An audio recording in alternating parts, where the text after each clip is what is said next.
3, Unveiled, Chapter 4, A Different Path. A month had passed since the diagnosis. Each day was an exhausting rotation of hospital visits, pale optimism, and the harsh truth of chemotherapy. Kylie, once vivacious with life, had become a glimmer of her former self. Her once thick hair had thinned, her physique had grown weaker, and her buoyant laugh had become a rare, soft mumble. Dexter lived on tenterhooks, his heart clenching with every labored breath she took. He watched her endure the treatments, the queasiness, the overtiredness, and a quiet pledge rang within him. "You are not alone, pumpkin. I would gladly take this burden if I could." One afternoon, the familiar call from the hospital sent a cold jolt through Dexter. Dr. Reyes, Kylie's oncologist, met him in the consultation room. The doctor's face bore a heavier cast than usual. His kind eyes bothered with deep concern. "Mr. Flores." With a solemn tone, Dr. Reyes began. "Kylie's condition, it has not improved as we had hoped with the initial course of chemotherapy. Her body isn't responding as strongly as we need it to. The cancer cells are proving more stubborn. We're fighting tooth and nail, but she's losing ground. If we can't find a way to turn this tide, to make her body fight harder, she might succumb to this illness." Might succumb. His words made Dexter lose his footing. His world turned upside down. It was a polished phrase for a crushing reality. He had observed the subtle shifts, the increasing weariness, the less frequent grins. But to hear it articulated so plainly, to know that despite all the advances of science, all the cutting-edge medicine, Kylie was still slipping away, it damned him from within. "What else?" Dexter pressed a weakened tone. "What other ways can we explore? Are there alternative treatments, novel drugs, experimental trials, anything at all?" Dr. Reyes spoke of more intense chemotherapy combinations, of the tough search for a compatible bone marrow donor, of the severe risks involved. He detailed the procedures, the slender chances, the astronomical expenses. Dexter absorbed every detail, probing every conceivable option, for the faintest chance of a positive outcome. He spent the ensuing days in a flood of phone calls, contacting other hospitals, scrutinizing foreign treatments, and even pondering selling the last vestiges of his parents' estate to finance potential solutions. Every door he approached within the conventional medical system seemed to either slam shut or offer only impossibly meager prospects. Each conversation concluded with a variation of, "We are doing everything we can, Mr. Flores," a phrase that now tasted like a bitter pill in his mouth. That night, alone in their living room, the quiet was deafening. The vivid image of Kylie, pale and struggling in her hospital bed, seared itself behind his eyelids. He had explored every rational path. Modern medicine, for all its wonders, was inadequate for her. A deep sense of hopelessness began to creep into his bones. When all else failed, what remained? He turned to his laptop and his hands found the keys. His search terms grew outlandish. Miracle cancer cures, healing beyond science, destiny manipulation. He scrolled without end, past charlatans and false promises.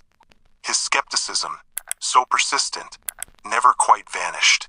He knew it was preposterous, illogical, the fiery appeal of a mind untying at its very layers. Yet he couldn't stop. Then, buried in the neglected depths of an archaic forum, he found it. A thread of cryptic posts discussing ancient customs, energies, and transfers.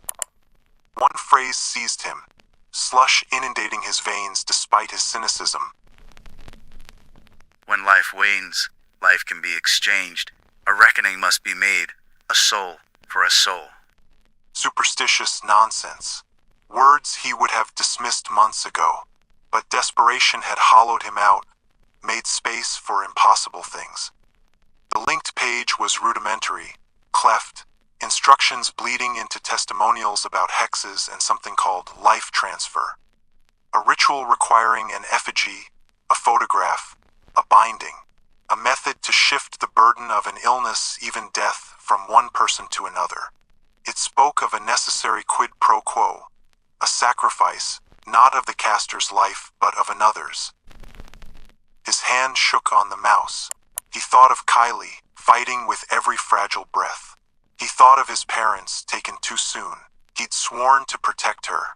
If medicine had failed, if hope had withered, what remained but this? Against logic and reason, compelled by his overwhelming need to save Kylie, Dexter copied the location from the webpage. A modest shop hidden in Davao City's older district, where antique dealers and curiosity collectors made their living. The following day, before chasing this different, unimaginable path, he made his usual hospital visit. He carried Kylie's preferred fruits, a ripe avocado and sweet banana, along with a bouquet of stargazer lilies. Outside her door, he steadied himself. She needed him to be her anchor, to conceal the ache in his own heart and make sure she felt everything was fine. Those particular flowers meant everything to Kylie. They were her mother's choice, her preferred flower, symbolizing hope, purity, and celestial connection. Through the glass panel, he saw her looking out the window, serene as two starlings playfully tapped against the pane with their beaks. The sight lifted his mood momentarily. When he entered, the birds scattered. Kylie spun around, her expression lighting up at his arrival. "Brother, I missed you," she exclaimed, her voice filled with delight. I was here yesterday, and you missed me already? He teased back, a joyful note in his voice. I brought you your favorites. He treasured that hour at her bedside, carefully peeling the avocado and feeding her each tender piece. They chatted about school, random nonsense, anything to distract from the clinical atmosphere surrounding them.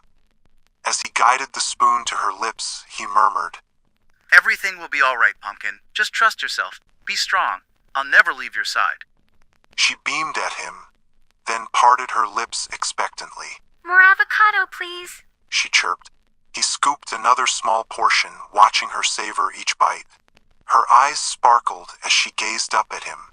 "Keep your promise. I will keep mine. Deal?" She asked with eager enthusiasm. Deal. He replied, his own voice thick with emotion.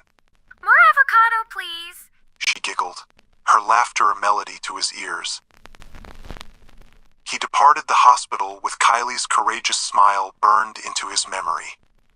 The prospect of visiting that cryptic shop nauseated him, but the vision of her weakening condition drove him onward. He would face his skepticism. He would entertain the impossible. He would exhaust every option. This is for her pumpkin.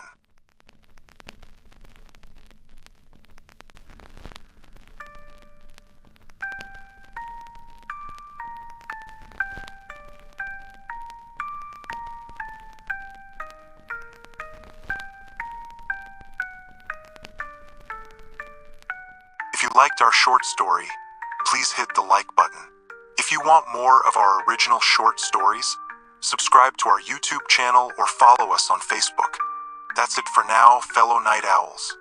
Until next time, good night, sleep tight, keep the mirror out of your sight.